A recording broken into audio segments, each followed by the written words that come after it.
Hey there. We have just a couple of lessons left in our geometry for math. And today we're going to talk about congruent figures and motion. Now this lesson and the next lesson are going to be coming from chapter 11. It's a very, very short chapter. So was chapter 10. So this is why we're putting them together. So we're going to be finishing up in the next couple of days. Today, talking about congruence. Now, I don't know how much you talked about it in second grade, but I know you're pretty familiar with symmetry, which we're going to get into in the next lesson. But congruent figures, now that's a word you've got to work on, congruent figures and motion. Now, I do know that you've talked about motion, but we're going to call things a little bit different. I'd give it a different name for third grade. Okay, congruent figures and motion. I've got a couple examples here of some different figures, my hearts and my triangles. Now, there's something about them that makes them the same. Okay, these two hearts and these two triangles. There's something about them that makes them the same. Now, these figures have something to do with motion, and I'll come back to them in just a little bit. Okay, this one you see here is somebody sliding, and this one you see someone flipping, and in this one you see someone turning. Wonder what that is. We'll find out in just a minute. Okay, so first let's talk about congruence. What is congruence? Figures that have the same shape and same size are congruent figures. So these two things have to apply. It has to be the same shape and it has to be the same size. It's like a cookie cutter, right? When you have two figures that are exactly the same, or if you clone it, or if you copy and paste it, okay, in our world, they are congruent figures, like these two W's. If I put one right on top of the other, they will exactly match. So we call those congruent figures. So yes, these are congruent figures. These two boats, I can take one and put it on top of the other, and they will match exactly. So those are congruent figures. Now, what about these bees? Well, they're the same shape. They're the exact same bee, but are they the same size? No. So these are not congruent figures. So what I'm going to do here is I'm going to put an X on these because these are not congruent figures. How about these two stars? Now they're both stars and they both appear to be about the same size, but are they the same shape? Do they match? Exactly. If I put one on top of the other, can I make them match? No, I can't make them match. So those figures, like the bees, are not congruent. They do not have the same shape, although they are about the same size. So again, in order for figures to be congruent, they have to have both of these things, the same shape and the same size. Okay, let's take a look at a couple of others and see how we do here. Congruent or not congruent? That is the question. Whoops, step ahead here. Are these two shapes congruent? This is a star and this is a star. But are they the same size? No, they appear to be the same shape, but are they the same size? No. So I would say those are not congruent. Those are not congruent. Now, what about these two shapes? These congruent. Well, if I put one on top of the other, they don't match exactly, but what if I did this? Oops, can't do that. I have to, sorry. What if I did this? Come on. Now, oops, come here. Now are they the same shape and the same size? Huh, come on, get on there. Yes. They are the same shape and the same size. Huh. I'm gonna put that back for a second. Notice what I did. I flipped this. Hmm. So my question is, does it matter what direction they go? It doesn't. It does not matter which direction any shape goes, as long as they are the exact same shape and the same size, they would be congruent. So these figures, they are congruent. And the last one on this page, what about these two triangles? Well, they're two triangles. They're both the same. They're both triangles, but are they congruent? Do they have the same shape and the same size? Well, I look at this one and I see there's a right angle right here. And if it has a right angle, we've learned that this is a right triangle. What about this one? This one, I don't see a right angle on this one. I do see two sides that are the same size. Third one's not the same size, so I'm pretty sure this is an isosceles triangle. They are triangles, but they're not exactly the same triangle and they're not the same size. So that means these would not be congruent. Okay, so on this page, all we have is these two shapes are congruent. These are not, and these are not. So let's focus on these for a minute. How come they're congruent, same size, same shape, but I had to flip this one? Now here's where we talk about motion. Okay, we can move objects in three different ways. We can do something called a reflection, that's this red here, or a translation, that's in the green, or a rotation. Now, last year, you might have called these something else. You might have called these a flip, slide, turn. If that's what you call them, that's fine. But we're not going to call them that anymore. We're going to give it a new name. A flip is a reflection. Now think of your reflection in a mirror. I'm going to go back to the first slide for a second to show you why I have this picture here. See this? This candle, we see the flame as a reflection in the mirror. And on this guy that's flipping here, we see his shadow or his reflection on the ground. Okay, it's like he's flipped on the ground. So what you were calling a flip, we are now calling a reflection. It's like you're looking in the mirror. But when a reflection happens, it kind of turns the opposite way. So in this example, this star, if I take this star and I flip it up and down, I can do that on my smart software here. This way, they're exactly the same. This is what we call a reflection. Now I'm going to flip this back over. And I'm going to flip it up and down. It doesn't matter if I flip up and down or I flip side to side. It doesn't matter. Okay, here's another example here with these two arrows. Okay, in this case, I flipped one of them over onto the other.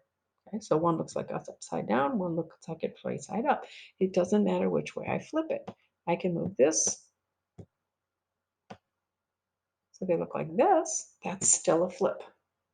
Now I could flip them side to side, but this one isn't a good picture that I could flip side to side for you because they look exactly the same. Okay, they're congruent figures that I have flipped, or we call it a reflection. So this is an example. These two are example of reflections. The next one is something like a slide, and it's where we take one shape and we just slide it across the page. And this arrow shows that slide happening. It hasn't changed and turned. It hasn't flipped, it's just slid. We call that a translation. We go from one space and we just take it and we translate it over to the next. It's like translating English into Spanish or Spanish into English. We're saying the same words, we're just moving it into a different language. So we're just moving the shape to a different spot or a different location. We're just sliding it. So this is a translation. So we have a reflection, we have a translation. And the last one is an easy one, and that's a rotation, which you would call a turn. When we rotate something, we rotate it on a point. So it's taking this and we're rotating it. Doesn't matter which way I rotate it, I'm still rotating. So when I rotate this, I turn it this way, it becomes this shape right here. Same shape, same size, still congruent, but I have rotated it. on a point. Actually rotate it on this point down here. Okay, same thing on this arrow here. In this case, I have rotated it counterclockwise. I rotated it to the left. It doesn't matter which direction you rotate it, as long as you rotate it on a point. In that case, it was like taking this and I rotated it all the way this way so that I got this shape right here. Same thing. Okay, I'm going to put that back. So we have a reflection, a translation, same thing here. I could take this and I slide it down, I translate it to another location.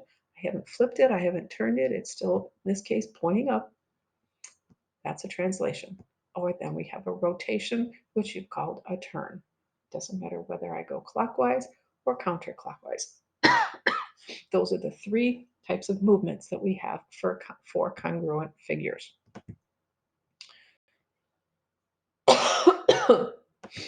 All right, here's another example.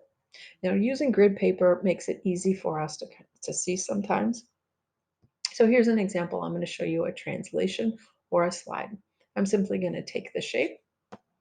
Oops, nope, not to that page. There we go. And I'm going to slide it. Come on. Here we go. I'm going to slide it over here. That's a translation. I could go this way. I could go cooperate. I can go this way. Don't want another one. I can go this way or this way, wherever I'm sliding it. Okay. That's our example of a translation. And I keep picking up an extra one and cloning it. So I don't want to do that. So I'm going to take this one and I'm actually going to slide it over here. Okay. Just to give you an idea of what I did. I'm moving it. Oops. That way. That way. That way. That way. Stop. Let go. We know how this works for me, right? Slide it that way. Okay, now with the triangle, I want to do a reflection. That means I want to flip it. So because I have this really cool software that allows me to do that, I'm going to take a shape. Just to give you an example, I'm going to move it over here, which is a slide. And I'm going to show you an example of a reflection. I'm going to flip this or reflect it this way. Now I have a reflection. I could also take another one and I can flip it up and down.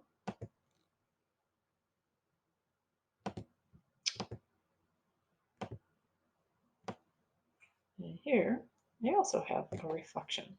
So I can flip it side to side or reflect it side to side, or I can reflect it up and down. And there I have a reflection or a flip. We're going to get used to using the words translation, reflection, and the other one, which is rotation. So I'm going to take the shape here. I'm going to slide it over here or translate it. And I'm going to copy, clone it so that I can turn it. There's my example of a rotation. So we have a slide, we have a flip or reflection, so translation, reflection, right or left, up and down, doesn't matter, and then we have a rotation, which is a term. Our three new terms for today: translation, reflection, and rotation, along with congruence. Now we could do a few other examples. With my E, any of my letters, I can move my E.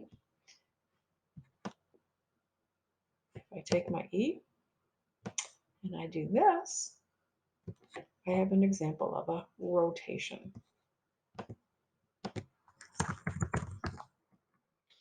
Take my K and go upwards. Come on, K. Come on, K. My K doesn't want to cooperate, so we're going to skip the K. I'm going to go over to my tree here. Now on my tree, I also have an example of a rotation here. Let's see if I can take my parallelogram and will it cooperate? Come on. Come on, parallelogram. And I want to flip that left to right. Oops. First, I want to copy it. And I'll paste it right here. And then I will flip this one left to right. And this is an example of well, it's not a rotation. I didn't slide it. It's not a translation. It's a reflection. Now let's see if I can get the K to work for me. There we go. So I'm going to clone this K. I'm simply going to move it down here. So I've moved it, or I've slid it, or I've translated it from here over to here. And this is my example of a, oops, translation. Okay. So today we have congruent figures that are the same size and same shape. These are not congruent. And then we have our examples of our three types of movement: a reflection, a translation, and a rotation. Today's lesson in geometry.